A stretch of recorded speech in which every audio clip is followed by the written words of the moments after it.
Welcome back to my channel. तो आज की वीडियो का टॉपिक है एक्यूट कोरोनरी सिंड्रोम। ये एक इम्पॉर्टेंट टॉपिक है जिसको हम कोशिश करेंगे कि इस वीडियो में मुकम्मल तरीके से पढ़ें। तो पहले हम चलते हैं डेफिनेशन की तरफ। तो it is impossible to determine the precise etiology of acute coronary syndrome from history and physical examination alone. The risk factors include hypertension, diabetes, mellitus, tobacco are the same are those described previously for coronary artery disease। तो इसमें कहने का मतलब है कि आपके पास अगर फ़र्ज़ किया कोई इस तरह का पेशेंट आ रहा है, अगर फ़र्ज़ किया हम ले लेते हैं, वो कहता है कि मुझे चेस्ट पेन है, तो अब आप सिंपल हिस्ट्री और फिज़िकल एग्जामिनेशन में एग्जैक्ट काज जो है चेस्ट पेन की वो नहीं आप निकाल सकते। तो उसके लिए आपको ज़रूर जो है आपने क्या करना है, लैब का सहारा लेना है या टेस्ट का जो है हमारे पास आपने सहारा ज़रूर लेना है। अगर चेस्ट पेन के लिए हम देखा जाए तो हमारे पास जो सबसे इम्पोर्टेंट इन्वेस्टिगेशन है, इन्वेस्टिगेशन ऑफ चॉइस जिसे हम बोलेंगे, वो क्या है हमारे पास, ईसीजी है। इसके बाद आप फर्दर किसी प्रोसेस की तरफ जा सकते हैं कि वेदर ये कार्डियक रिलेटेड इशू है या गैस्ट्रिक रिलेटेड इशू है या किसके रिलेटेड है। तो आपने जो डायग्नोसिस बनाना है तो वो आपने बहुत सोच समझ के बनाना है। इसी तरह हमारे पास एक सिनेरियो है, वो हम पढ़ लेते हैं। A 70-year-old woman comes to the emergency department with crushing substernal chest pain for the last hour. The pain radiates to her left arm and is associated with anxiety, diaphoresis, and nausea. She describes the pain as sore and dull and clenches her fist in front of her chest. She has a history of hypertension. Which of the following is most likely to be found in this patient? Decrease of greater than 10 mmHg in blood pressure inhalation, in decrease in JVP pressure inhalation, triphasic scratchy sound and auscultation, continuous machinery, murmur आ गया, S4 gallop, point of maximal impulse displaced toward the axilla। अब इसमें हमारे पास जो इस scenario में important चीज़ें हैं देखने के लिए, सबसे पहले आप देखें ये फीमेल जेंडर है, एज देखें 70 है। तो अगर 50 प्लस कोई एज है तो आपको मोस्ट लाइकली क्या है, कार्डियक रिलेटेड इशू की तरफ आप जा सकते हैं। उसके अलावा अब जो सेटिंग है हमारे पास क्या है, इमरजेंसी सेटिंग में वो पेशेंट आया है with crushing substernal chest pain. Substernal chest pain हमारे पास है सबसे पहले फॉर द लास्ट आवर। तो टाइम ड्यूरेशन भी इतनी ज़्यादा नहीं है और pain radiates to her left arm and it associated with anxiety, diaphoresis and nausea. Diaphoresis, nausea और एंजाइटी, तीन चीज़ें हैं, ठीक है। She describe the pain as sore. अब जब भी कोई सोर पेन के साथ आता है आपके पास तो ज़्यादातर केसेस में या तो वो गैस्ट्रिक इशू हो सकता है या तो कार्डियक इशू हो सकता है। She has a history of hypertension. अब हमारे पास क्या, अब उसकी प्रीवियस हिस्ट्री में हमारे पास क्या है, हाइपरटेंशन भी है, तो हम एक्सक्लूड कर देंगे, क्या करेंगे, गैस्ट्रिक इशू का आपने एक्सक्लूड करके डायरेक्ट किस पे आना है, कार्डियक इशू के ऊपर। तो अब ये हमारे पास जो ऑप्शंस हैं इसके अंदर जो मोस्ट कॉमन जो हमारे पास है वो आ जाता है S4 गैलप, ठीक है।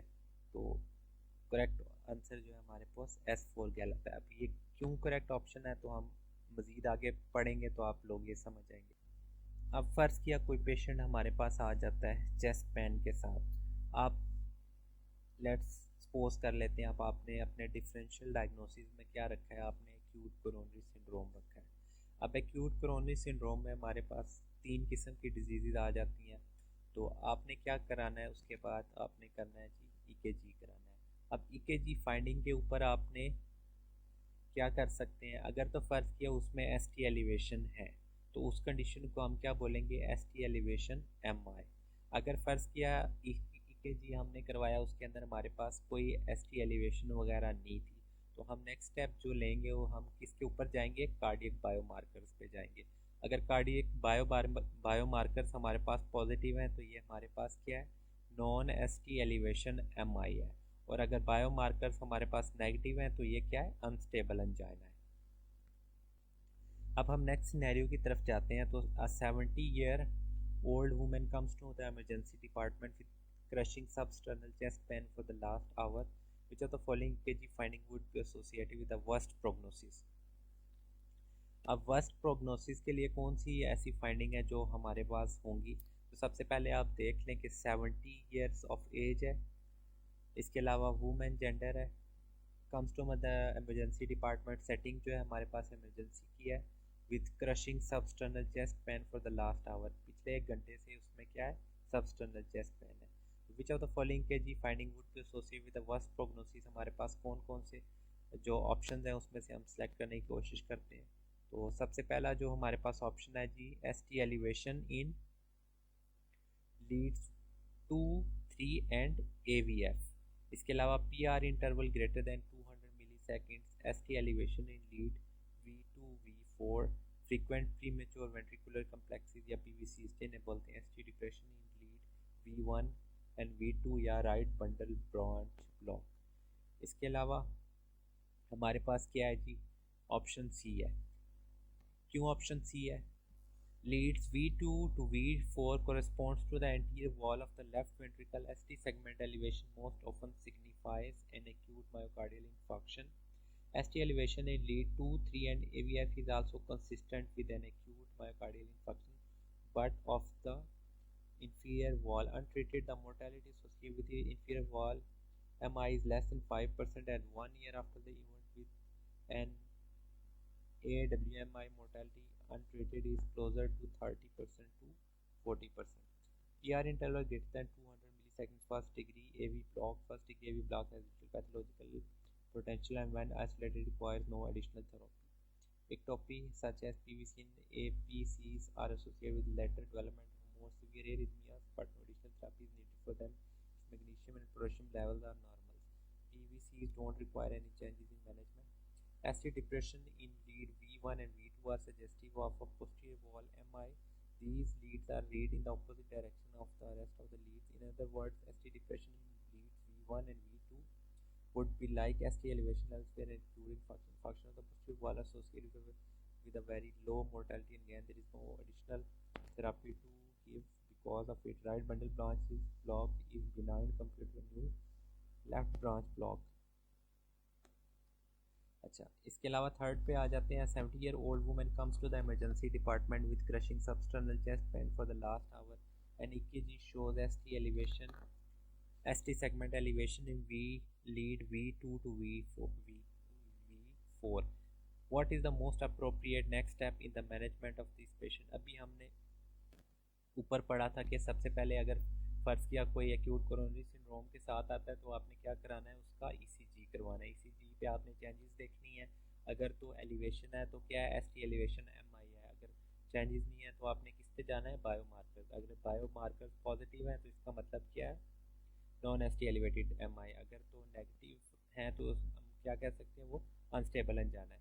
तो इसमें हमारे पास क्या है, EKG में हमारे पास चेंजेस शो हो रही हैं जो कि क्या है, ST elevation in lead V2 to V4। तो ST एलिवेशन के साथ है तो ये हमारे पास क्या है, स्टेमी ST एलिवेशन MI है। तो इसके लिए हमारे पास most appropriate next step in the management of the patient, diagnosis आपने बना लिया। अब कौन से आपने चीज़ ऐसी है जो नेक्स्ट आपने करनी है, तो इसमें हमारे पास ऑप्शन लिखा हुआ है CKMB लेवल। नहीं, आप वो नहीं करेंगे। क्यों, हमारे पास चेंजिंग आ गई। आप अगर उस पर वेट करते रहेंगे तो क्या होगा, हमारे पास पेशेंट एक्सपायर भी हो सकता है। ऑक्सीजन भी इम्पोर्टेंट है लेकिन इतनी ज़्यादा इम्पोर्टेंट नहीं है। इसके अलावा आ जाता है हमारे पास जो नेक्स्ट ऑप्शन है वो है सब लिंगुअल नाइट्रोग्लाइसरीन है, जो कि क्या है, एक वेजोडाइलेटर है। एस्पिरिन है, थ्रोम्बोलिटिक्स में आ जाता है metoprolol, atorvastatin, angioplasty, consult cardiology, transfer the patient to ICU। इसमें सबसे इम्पोर्टेंट जो MCQs में जो आंसर है वो हमारे पास कौन सा आ रहा है, वो एस्पिरिन लग रहा है। देख लेते हैं कि एस्पिरिन है।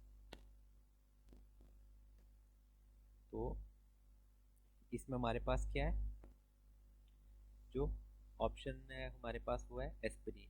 क्यों,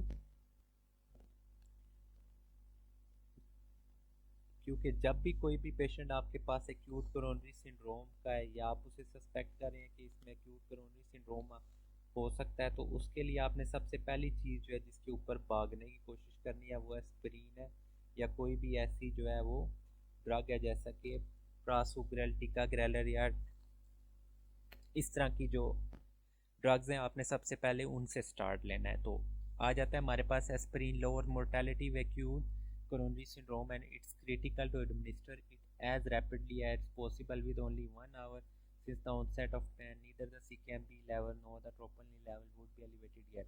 इसका कहने का मतलब है कि जो हमारे पास कार्डियक एंजाइम्स हैं जो इतने जल्दी एलिवेटेड नहीं होते, उनको कम से कम 1 घंटा लगता है एलिवेशन पे जाने के लिए, ठीक है। इसके अलावा हमारे पास morphine, oxygen and nitroglycerin don't lower mortality and are therefore not as important as aspirin. Important हैं लेकिन ये क्या करते हैं, मोर्टेलिटी को डिक्रीज़ नहीं करते। इसलिए हमारे पास अगर फ़र्ज़ किया कोई आप डिफ्रेंशिएट करें कि एस्पिरिन देंगे या ऑक्सीजन देंगे, सबसे पहले तो आपका जो आंसर होना चाहिए वो होगा एस्पिरिन, ठीक है। Aspirin should be given simultaneously with activating the catheterisation lab, और कैथेटराइजेशन के लिए हमारे पास जो विंडो पीरियड है वो कितना होना चाहिए, विद इन 90 मिनट्स। इसके अलावा इधर क्लोपिडोग्रेल, प्रोसुग्रेल और ticagrelor is indicated in any patient with an acute MI. The patient should be transferred to ICU, but you must always initiate therapy and testing before you simply move the patient to another part of the hospital. आपने क्या करना है, सबसे पहले उसे therapy देनी है, उसके बाद उसको मूव कराना है। अब जो इम्पोर्टेंट MCQs है, अगर आपके पास आपने स्टार्ट नहीं लिया और पेशेंट को आपने इस तरह आगे फॉरवर्ड कर दिया हॉस्पिटल में ICU की तरफ, तो उसकी डेथ भी हो सकती है। तो ये आपने चीज़ ध्यान रखना है इस चीज़ का। It is much more important to start proper care than to move the patient, even if it is a movement to an area of increased observation and potential treatment, जैसा कि ICU या CCU वगैरह। Thrombolytics or angioplasty should be done and it is critical to do them quickly. However, aspirin is simply recommended to be given first. Aspirin and a second antiplatelet drugs are then followed with another form of acute revascularization. ठीक है, one of the most critical points of preparation is to learn the order in which to do things. It's not enough simply to know which tests and treatment must be done. At some point you must be able to prioritize what is first. तो इसमें important चीज़ क्या आपके लिए है कि आपने कौन सी चीज़ सबसे पहले करनी है वो आपने देखना है। जैसा कि अभी ऊपर एग्जांपल आपने देखी है, ACS अगर आप कर रहे हैं तो उसके लिए आप क्या करेंगे, EKG की तरफ जाएंगे। EKG के ऊपर अगर कोई फाइंडिंग है तो वो सिंपली क्या है, आप डायग्नोज करेंगे कि ST एलिवेशन MI है। अगर फाइंडिंग नहीं है तो उसके बाद आपने किस में जाना है, सिंपली किसकी तरफ जाना है, कार्डियक एंजाइम्स या कार्डियक बायोमार्कर्स जो है वो देखेंगे। अगर पॉजिटिव है तो नॉन ST एलिवेशन है, अगर नेगेटिव है तो अनस्टेबल एंजाइम है। अब फ़र्ज़ किया वही हमारे पास MCQs है, वो किस तरह उसका आंसर चेंज होगा हमारे पास। तो हमारे पास हमने उसको एस्पिरिन दे दिया, अब उसके ऊपर अब नेक्स्ट क्या है, what is the most appropriate next step in the management of this patient. तो आपने क्या करना है, CKMB लेवल्स आप करवाएंगे, नहीं ऑक्सीजन की तरफ बढ़ेंगे, बढ़ सकते हैं, नाइट्रोग्लाइसरीन सबलिंगुअल नहीं, मॉर्फिन देंगे नहीं, थ्रोम्बोलिटिक्स की तरफ जाएंगे आप, जा सकते हैं, मिटोप्रोलोल नहीं, स्टैटिन नहीं, इसके अलावा ट्रोपोनिन लेवल्स नहीं। तो हमारे पास जो सिंपली ऑप्शंस जो बच जाते हैं, ऑक्सीजन, एंजियोप्लास्टी और थ्रोम्बोलिटिक्स, और किसी हद तक हमारे पास जो है मॉर्फिन भी बच जाता है। देख लेते हैं कि हमारे पास इसका आंसर क्या है। तो आ जाता है एंजियोप्लास्टी। तो हमारे पास जो ऑप्शन है वो कौन सा बच जाता है, हमारे पास जो है एंजियोप्लास्टी की तरफ हम बढ़ेंगे। Angioplasty is associated with the greatest mortality benefit of all the step listed in this questions. All the answers are partially correct and all of them should be done for the patient. Nitrate should be given to the patient immediately, but they don't early clear mortality. Enzyme test should be done, but within the first 4 hours of the onset of chest, and they will certainly be normal even if they are elevated. CKMB and troponin level would not alter the management. Beta blockers will decrease in mortality, but they are not critically dependent upon time. As long as the patient receives metoprolol sometime during hospital stay and at discharge, she will derive benefit. The same is true of the case of strategize inhibitor. अब हमारे पास diagnostic test में क्या आ जाता है, अगर ECG है उसके अंदर इमीडिएटली आपने करनी है सबसे पहले, ठीक है। अगर कोई भी पेशेंट आता है तो उसमें हमारे पास क्या, ST elevation progress to Q waves over several days to a week. अब इसमें अबनॉर्मेलिटी किस तरह आती है, अबनॉर्मेलिटी जो आप डिटेक्ट करेंगे टाइम के साथ वो चेंज होती रहती है। इसके अलावा मायोग्लोबिन लेवल जो है 1 to 4 आवर्स में एबनॉर्मल होंगे और ड्यूरेशन कब तक रहेगी उनकी, 1 to 2 डेज। इसके अलावा CKMB लेवल्स हैं जो 4 घंटे से 6 घंटे तक पीक पे जाएंगे, उसके बाद 1 से 2 दिन तक वापस ख़त्म हो जाएंगे, नॉर्मल हो जाएंगे। ट्रोपोनिन लेवल जो है इस तरह हमारे पास 4 to 6 आवर्स के लिए, और ये कितने दिन तक एलिवेटेड लाएंगे, 10 to 14 डेज। इसके अलावा the use of troponin I level is not without its difficulties, जैसा कि आप क्या हो सकता है, troponin cannot distinguish a reinfarct occur several days after the first event. Renal insufficiency can result in false positive test since troponin is excreted through the kidney. तो इसमें limitations हमारे पास दो आती हैं कि ये रीनफार्क्ट नहीं चेक कर सकता, और अगर कोई रीनल इंसुफिशेंसी के साथ पेशेंट आता है तो उसमें क्या हमारे पास है, फाल्सली एलिवेटेड हो सकते हैं। तो रीनफार्क्ट के लिए आपने क्या करना है, हमेशा आपने CKMB लेवल को चूज़ करना है। When a patient has a new onset of pain within the first few days of the first cardiac event, the management is performed an EKG to detect new ST abnormalities. आपने क्या करना है, पुरानी जो ECG थी उसको आपने दूसरी ECG जो आपने अभी करवाई है उसके साथ मैच करना है। सबसे पहले उसमें देखना है कि वाकई कोई और मजीद चेंजेस तो नहीं आई। और दूसरा आपने क्या करना है, CKMB लेवल चेक करना है। After 2 days, the CKMB level from the initial infarction would have returned to normal.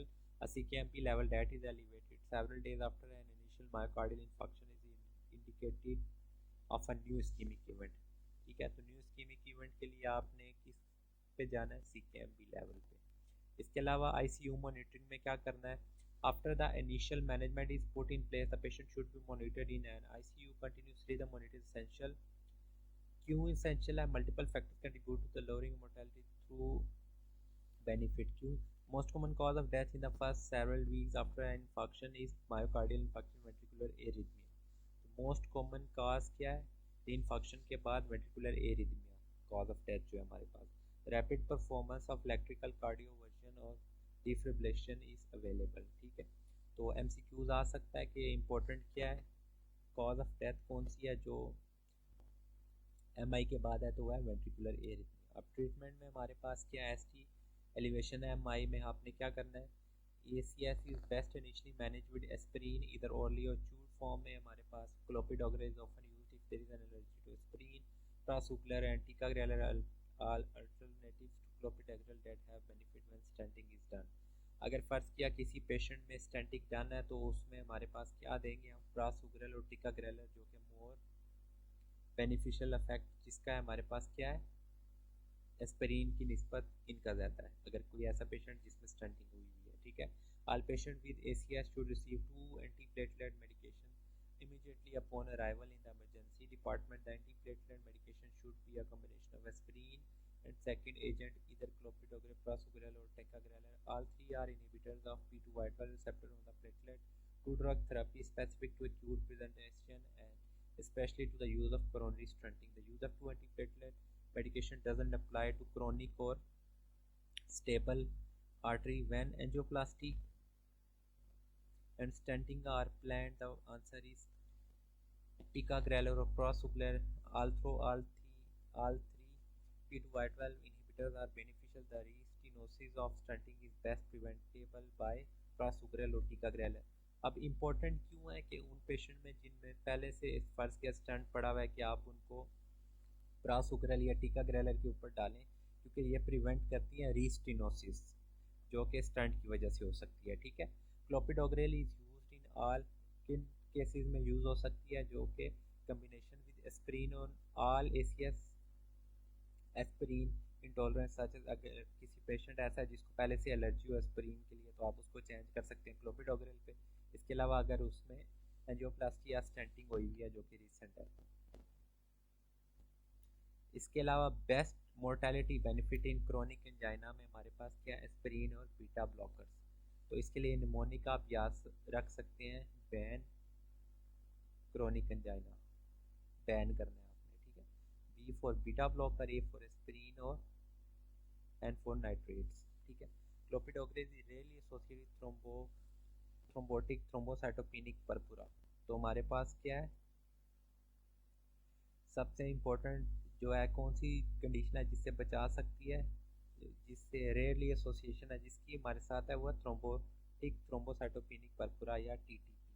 इसके अलावा आ जाता है prasugrel is indicated as an antiplatelet medication that has its best evidence for those in doing angioplasty and stenting. वही चीज़ है हमारे पास Prasugrel is dangerous in patients 75 and older because increased risk of hemorrhagic stroke. अब कौन से patient हैं जिसमें आप नहीं दे सकते, जिनकी एज ग्रेटर दैन 75 है कि उनमें इफेक्ट क्या होता है, हेमोरेजिक स्ट्रोक का खतरा ज़्यादा होता है। ये इंपॉर्टेंट एमसीक्यूज है। डिक्लोडिपिन क्या है जी, हमारे पास use to inhibit platelets in the rare patient who is intolerant of both aspirin and clopidogrel. You can't use diclofenac if the reason for aspirin and clopidogrel is bleeding. 6 diclofenac will inhibit platelet as well. ठीक है, तो ये important MCQs है। Diclofenac causes neutropenia and TTP।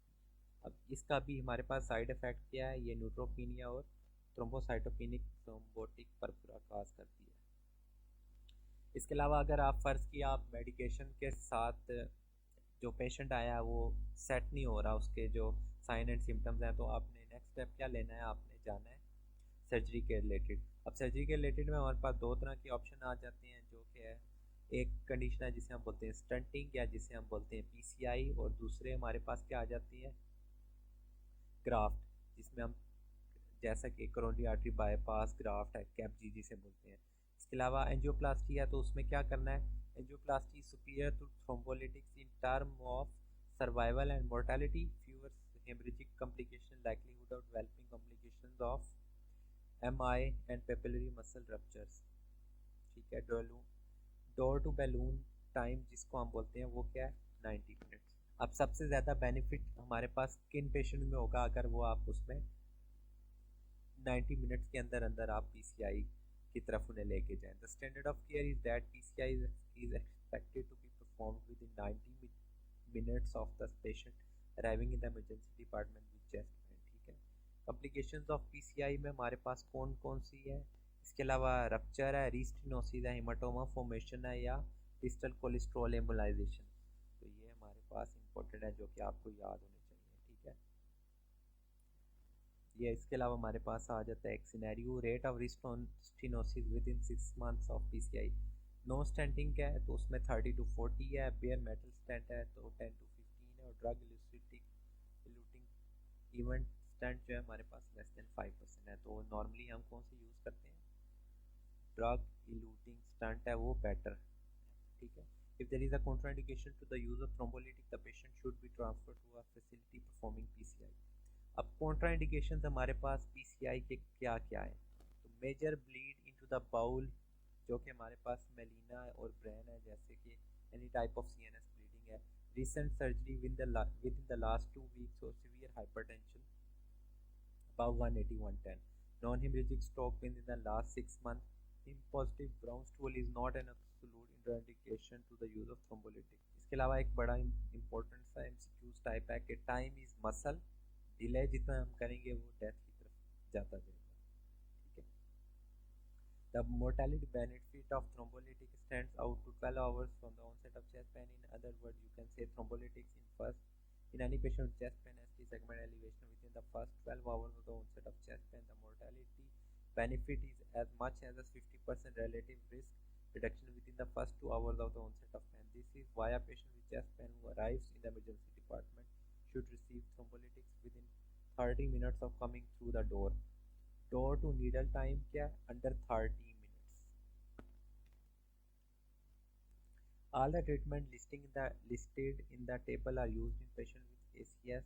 The benefit of each treatment depend on the specific circumstances। अब इसमें क्या है, आप देख सकते हैं aspirin everyone has the best initial therapy हमारे पास है। इसके अलावा statin, nitrate, heparin, calcium channel blockers ये आप खुद पढ़ सकते हैं। तो ST segment depression, acute coronary syndrome में हमारे पास क्या क्या आ जाता है।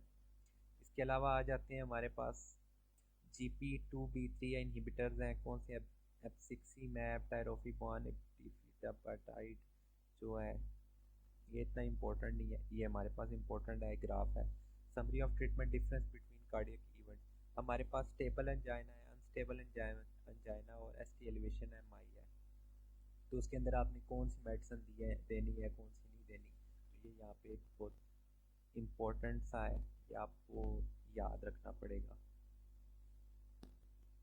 इसके अलावा आगे बढ़ते हैं, तो morphine is not used in MI. Bottom line क्या है हमारे पास कि TPA are beneficial only with ST elevation MI, low molecular weight, heparin is best for non ST elevation MI, GP2B3 inhibitors are best for non-ST elevation MI in those with undergoing PCI instantly, ठीक है।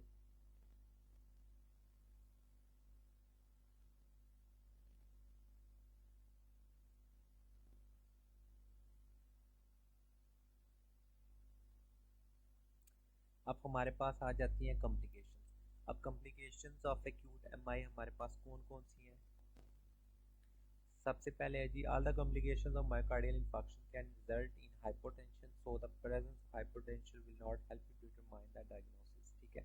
Bradycardia, heart rate is key to establishing the diagnosis. Sinus bradycardia is very common in associated with MI because of vascular insufficiency of SA node, ठीक है। Right coronary artery में SA node 60%, AV node 90% है। इसके अलावा third degree या complete AV block will have Canon A waves. They are the best way to distinguish third degree from sinus bradycardia before open and EKG. Canon A waves are produced by atrial systole against a closed tricuspid wall. The tricuspid wall is closed because the very essence of third degree block is that the atrium and ventricles are contracting separately and out of the coordination with each other. The canal is the bounding jugulovenous wave bouncing up into the neck. Look for an association with a right ventricular infarction and third degree AV block. All symptomatic bradycardias are treated first with atropine and then by placing a pacemaker if the atropine is not effective. इसके अलावा आ जाता है जी हमारे पास tachycardia, right ventricular infarction. ये भी इतना इंपॉर्टेंट कोई नहीं है हमारे पास। इसके अलावा आ जाता है tamponade. It usually take several days after an infarction for the wall to square and weaken enough for it to rupture. Look for a sudden loss of pulse in the case. Sudden loss of pulse अगर है कोई तो वो क्या होगी हमारे पास, टेम्पोनार्ड की तरफ जा रहा है, ठीक है। Lungs are clear, it is a case of pulseless electrical activity. You can diagnose with emergency echo. Emergency pericardiocentesis is done on the way in the operating room to repair it, ठीक है। फिर आपके पास अगर इस तरह का case है जो आप सस्पेक्ट कर रहे हैं कि वो टेम्पोनार्ड का केस है, तो क्या आपने क्या करना है, वो फ्लूइड रिमूव करना है। इसकी वजह से क्या होगा, प्रेशर हार्ट के ऊपर जो है वो डिक्रीज होगा। वेंट्रिकुलर टैकीकार्डिया या वेंट्रिकुलर फिब्रिलेशन क्या है जी, सडन कॉज ऑफ डेथ है। No way to distinguish them without an EKG, EKG के बगैर आप डिस्टिंग्विश नहीं कर सकते। वाल्व और सेप्टा जो है हमारे पास रैप्चर हो सकते हैं। ज़ाहिर बात है जब हार्ट का मसल है डेड हो रहा है तो क्या हो रहा है, ऑटोमेटिकली वीक हो रहा है, जिसकी वजह से एट द एंड रिजल्ट हमारे पास क्या होगा, रप्चर। जब ये रप्चर होगा तो उसकी वजह से हमारे पास क्या होगा, मरमर फॉर्मेशन होगी, जिसको आप क्या कर सकते हैं, डिफ्रेंशिएट कर सकते हैं, ठीक है। मोस्ट एक्यूरेट टेस्ट जो है हमारे पास इको है for both wall rupture and septal rupture जो है, ठीक है।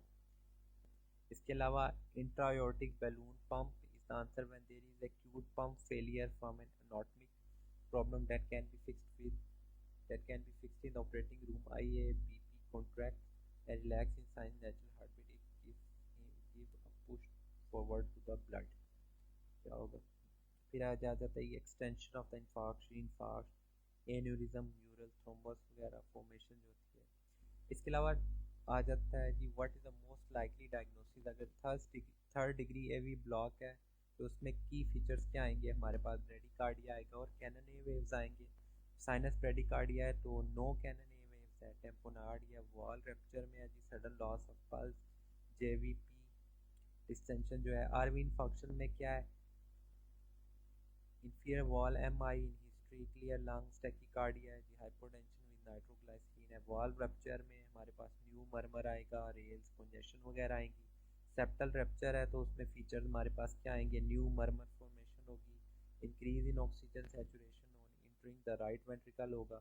वेंट्रिकुलर फिब्रिलेशन में हमारे पास क्या होगी, loss of pulse, need EKG to answer question, ठीक है।